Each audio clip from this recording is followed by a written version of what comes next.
नमस्कार दोस्तों, आप सभी का स्वागत है। आपके अपने YouTube चैनल मानव जीवन में दोस्तों लाइफ में सभी आगे बढ़ना चाहते हैं और लाइफ में आगे बढ़ने के लिए हमें रोज ही कुछ नया सीखना चाहिए और आगे बढ़ना चाहिए। तो चलिए आज की प्रस्तुति शुरू करते हैं। श्री शिवाय नमस्तुभ्यम। हर हर महादेव। दोस्तों, आप सभी लोग जानते हैं कि 27 जुलाई 2024 को पड़ रही है शनिवार सप्तमी तिथि। दोस्तों, यह जो शनिवार है श्रावण महीने में पड़ने वाला सबसे बड़ा शनिवार है, जिसका बहुत ही बड़ा और विशेष महत्व होता है और ऐसा दिन पूरे साल में सिर्फ एक ही बार आता है। और दोस्तों, आप सभी लोग जानते हो कि शनिवार सप्तमी का अगर सबसे बढ़िया कोई उपाय है तो वो 31 चावल के दाने वाला उपाय है। तो दोस्तों, इस शनिवार की सप्तमी तिथि के दिन आप लोगों को इस 31 चावल के दाने वाले उपाय को जरूर करना है। बहुत सारे लोग होंगे जिन लोगों ने इस उपाय को न किया हो, मतलब पूरा साल निकल गया, उन्होंने किसी भी दिन इस 31 चावल के दाने वाले उपाय को न किया हो। पर दोस्तों, आपके पास एक आखिरी मौका बचा हुआ है, जो कि 27 जुलाई के दिन। तो इस दिन आप लोगों को इस वाले उपाय को जरूर कर लेना है।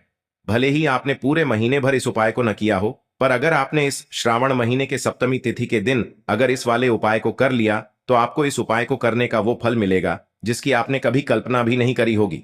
इसीलिए आप लोग इस वाले उपाय को एक बार जरूर कर लेना, ताकि आप लोगों के हाथ से यह मौका न जा सके और आपको इस उपाय को करने का फल मिल सके। दोस्तों, यह उपाय पंडित जी ने अपनी अभी की ही शिव महापुराण की कथा में बताया है, जिस उपाय को आज हम आपको बहुत अच्छे से समझाने वाले हैं। इस वीडियो को देखने के बाद इस उपाय को समझने के लिए आपको कोई और वीडियो को देखने की जरूरत नहीं पड़ेगी। तो चलिए दोस्तों, उपाय को शुरू करते हैं। देखिए, यह श्रावण महीने के शनिवार के दिन यह इतना खास होता है, इतना महत्वपूर्ण होता है। देखा है कभी कभी बड़े बड़े पूजा पाठ अनुष्ठान से जो मनोकामना पूर्ण नहीं होते, वो श्रावण महीने के दिन एक छोटे से उपाय करने से ही आपकी मनोकामना पूर्ण हो जाती है। और बहुत सारे लोगों ने इस उपाय को किया भी है और उनको इस उपाय को करने का फल भी जरूर मिला है। अगर आप लोग भी इस उपाय को करना चाहते हैं तो आप इस उपाय को पहले अच्छे से समझ लेना, सुन लेना, उसके बाद करना। आपको इस उपाय का फल जरूर मिलेगा और इस उपाय को कर लेने से आपके घर में चाहे किसी भी प्रकार की दुख और समस्या क्यों ना चल रही हो, आपको उसका कारण भी नहीं पता है कि भाई यह समस्या किस कारण से चल रही है।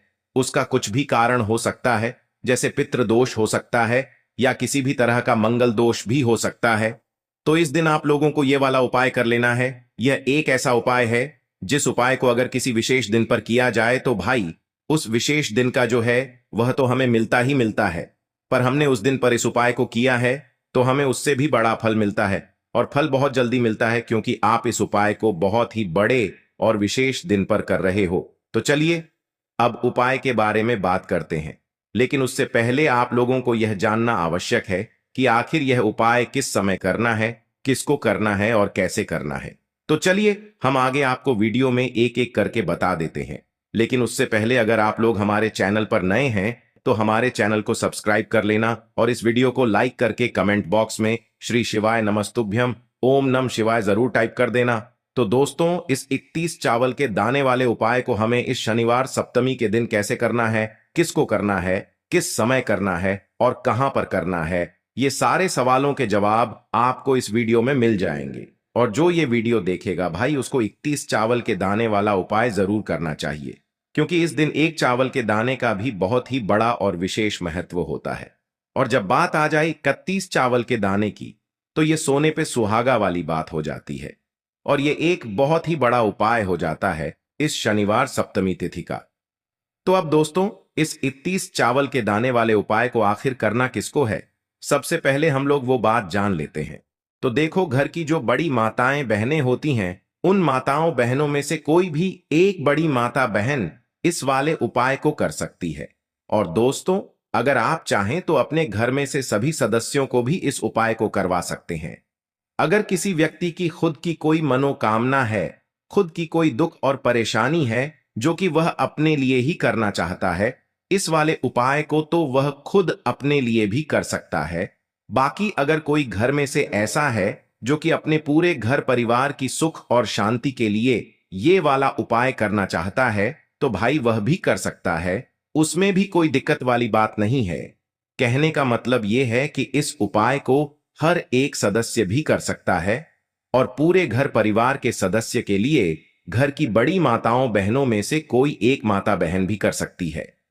माताएं बहनें अगर घर में उपस्थित न हो या वो यह वाला उपाय न कर पा रही हो तो फिर घर का कोई बड़ा सदस्य भी इस 31 चावल के दाने वाले उपाय को कर सकता है, चाहे फिर वह पुरुष ही क्यों ना हो। उसमें कोई भी दिक्कत वाली बात नहीं है।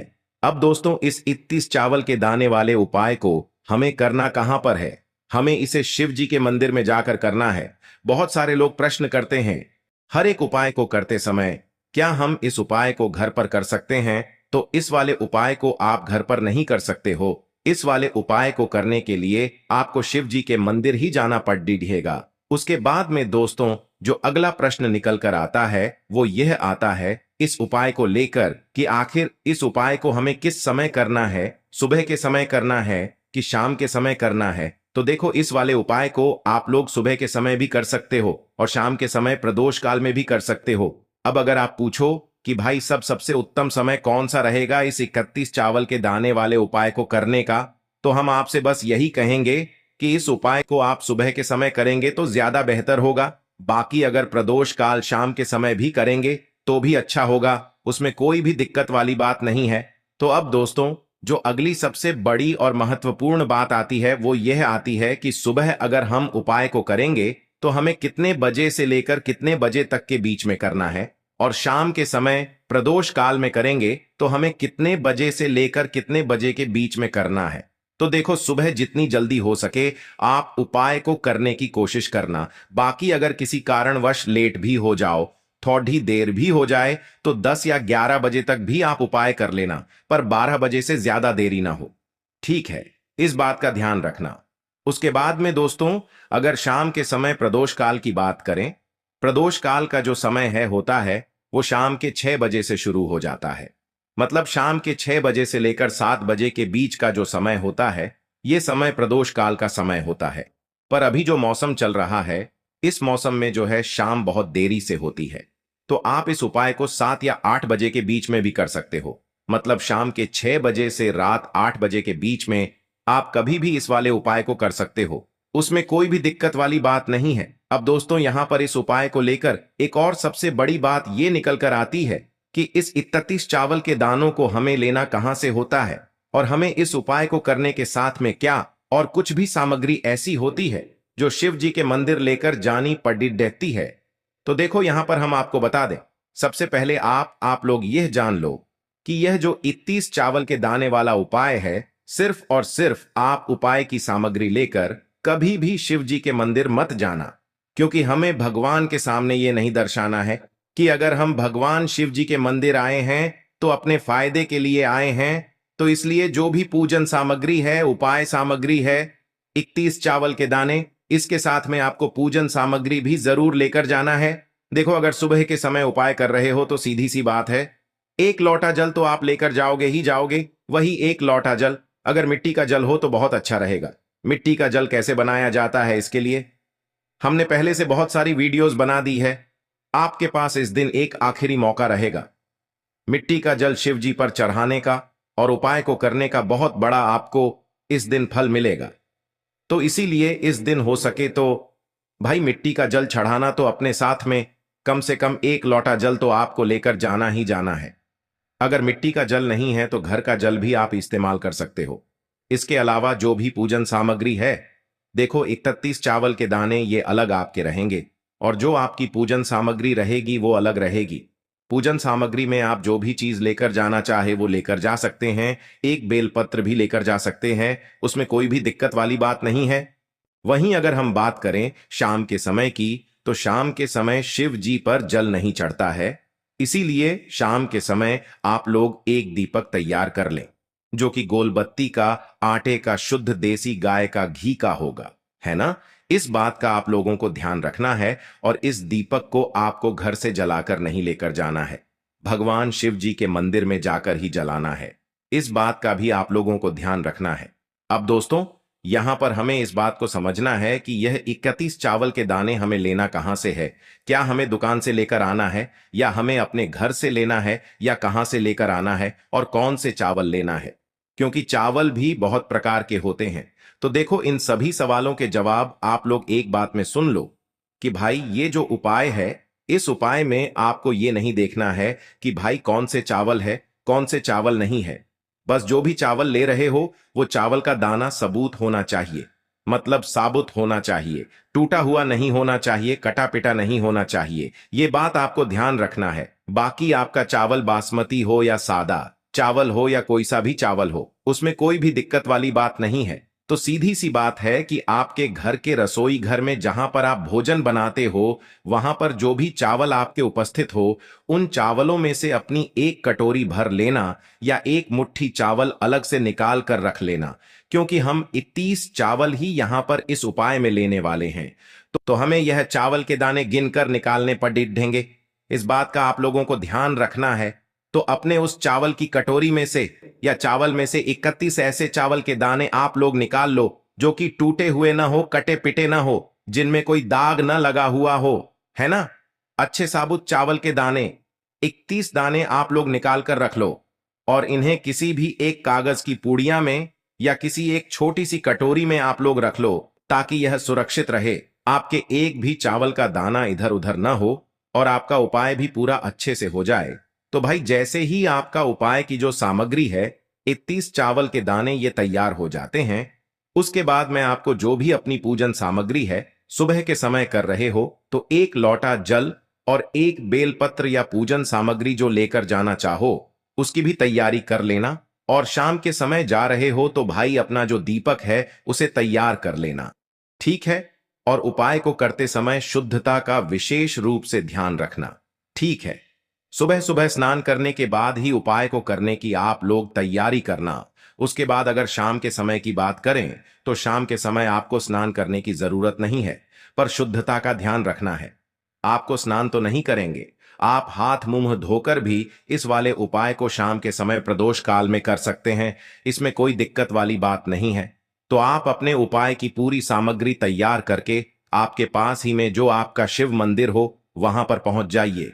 सबसे पहले शिव मंदिर में जाकर आप लोगों को उपाय नहीं करना है, पहले भगवान के दर्शन करना है, भगवान से आशीर्वाद प्राप्त करना है, फिर शिव जी की शिवलिंग के पास में आना है। शिवलिंग के पास में आने के बाद आप जो पूजन सामग्री लेकर आए हुए हैं, जैसे कि सुबह गए हुए होंगे तो एक लोटा जल और जो भी पूजन सामग्री लेकर आए हैं आप उनसे भगवान शिव जी की पूजन कीजिए। सबसे पहले तो एक लोटा जल ही चढ़ेगा, फिर आपको एक बेलपत्र श्री शिवाय नमस्तुभ्यम का जाप करते हुए शिवलिंग पर चढ़ा देना है। उसके बाद में आपकी पूजन सामग्री चढ़ेगी। उसके बाद में अगर दोस्तों शाम के समय अगर आप इस उपाय को कर रहे हो तो अपने साथ में कम से कम एक जो दीपक है गोल बाती का जो आप अपने साथ में लेकर गए हो, उस दीपक को मंदिर में जाकर अपनी माचिस से जलाना है और उस दीपक को शिवलिंग के पास में रखना है, ठीक है। इस दीपक को रखने के बाद ही आप लोगों को अपना ये वाला उपाय शुरू करना है और दीपक को ज्यादा पास में मत रखना, वैसे भी गर्मी पड़ रही है, भगवान शिव जी को आंच नहीं लगनी चाहिए, है ना। तो भाई जैसे ही आपकी पूजा अर्चना हो जाती है, आप भगवान शिव जी को प्रसन्न कर लेते हैं, उसके बाद में शिवलिंग के पास ही में आप कहीं पर बैठ जाइए, सामने या आसपास जिस जगह पर आपको बैठना हो वहां पर बैठ जाइए और अपने वह 31 चावल के दाने अपने सामने निकाल कर रख लीजिए, क्योंकि अब यहां पर उपाय को यहां पर करने की आपको तैयारी करना है। और इस तरीके से जब आप उपाय करेंगे, पूजन सामग्री करने के बाद, पूजन अर्चना करने के बाद, तो आपको उपाय का फल बहुत जल्दी और बहुत बढ़ा होकर मिलेगा। तो अपने 31 चावल के दाने अपने सामने निकाल कर रख लेना और यह जो उपाय है यह आपकी सीधे हाथ की हथेली से होगा, इसलिए इस बात का भी विशेष रूप से ध्यान रखना है। तो सीधे हाथ की हथेली का प्रयोग करके ही आप लोग अपना इस वाले उपाय को करना। अपने सामने जो भी आपकी कागज की पुड्डिया है उसको खोल कर रख लो, या कटोरी है तो भाई उसे अपने सामने रख लो और अपने वह 31 चावल के दाने निकाल लो, ठीक है। उसके बाद में दोस्तों अब आपको क्या करना है कि शिवलिंग आपके सामने होगी, तो आपने वह 31 चावल के दाने एक एक करके जहां पर आपने बेलपत्र चढ़ाया है आपको शिव जी के शिवलिंग के ऊपर चढ़ाना है। कहां पर चढ़ाना है? शिवलिंग के ऊपर चढ़ाना है और कहीं पर भी नहीं चढ़ाना है। आपको अपने हथेली से तो शिवलिंग के ऊपर चढ़ाना है, भले ही फिर वो अपने आप जलाधारी पर गिर जाए या मतलब वहीं पर गिर जाए, उसमें कोई दिक्कत वाली बात नहीं है, पर आप चढ़ाओ शिवलिंग के ऊपर ही। तो आपको क्या करना है, अपना पहला चावल का दाना उठाना है, श्री शिवाय नमस्तुभ्यम बोलना है और शिवलिंग पर चढ़ा देना है। इसी तरीके से दूसरा चावल का दाना उठा है, शिवलिंग पर चढ़ाना है और मंत्र बोल देना है। और फिर तीसरा चावल का दाना उठाना है, श्री शिवाय नमस्तुभ्यम बोलना है और चढ़ा देना है। इसी प्रकार से आपको पूरे 31 चावल के दाने एक एक करके शिव जी के शिवलिंग के ऊपर चढ़ाना है और भगवान से प्रार्थना करते जाना है। मतलब प्रार्थना तो आपको आखिरी में करना है, पर हर एक चावल के दाने को चढ़ाते समय श्री शिवाय नमस्तुभ्यम जरूर बोलना है। उसके बाद ही में यह चावल का दाना शिवलिंग के ऊपर आपको चढ़ाना है। जैसे ही आपके 31 चावल के दाने शिवलिंग के ऊपर चारच जाते हैं, तो भाई उसके बाद में आपको क्या करना है, भगवान से अपनी मनोकामना बोलना है। मनोकामना भी कब बोलना है, जब आपका 31 चावल का दाना आपके सीधे हाथ की हथेली में हो और आप उसे चढ़ाने के लिए जा रहे हो। श्री शिवाय नमस्तुभ्यम बोलकर उस आखिरी चावल के दाने को शिवलिंग के ऊपर चढ़ा देना और भगवान से फिर अपनी वह मनोकामना बोल देना, जिस मनोकामना के लिए आप लोग अपना यह वाला उपाय कर रहे हो। जिस भी दुख और परेशानी के लिए आप लोग अपना यह वाला उपाय कर रहे हो, उसके बाद में जैसे ही आप अपनी मनोकामना बोल देते हो, आपका यह वाला उपाय पूरा हो जाता है। पर दोस्तों, उपाय को करने के बाद आप लोगों को 2 मिनट भगवान शिव जी के मंत्र का जाप जरूर करना है। और मंत्र का जाप करने के बाद भगवान से एक और बार प्रार्थना करना है अपनी मनोकामना के लिए या अपनी जो भी दुख और परेशानी है उसके लिए। इसके बाद में आप लोग भगवान को देखकर भगवान से प्रार्थना करके उनसे आशीर्वाद लेकर वहां से उठ सकते हैं और अपने घर पर जा सकते हैं। बस दोस्तों, यहां पर यह वाला उपाय पूरा हो जाता है। आज के लिए बस इतना ही इस वीडियो में दी गई जानकारी। अगर आपको अच्छी लगी हो तो प्लीज हमारे चैनल मानव जीवन को सब्सक्राइब करें, लाइक करें और हमारे वीडियो में अंत तक बने रहने के लिए धन्यवाद।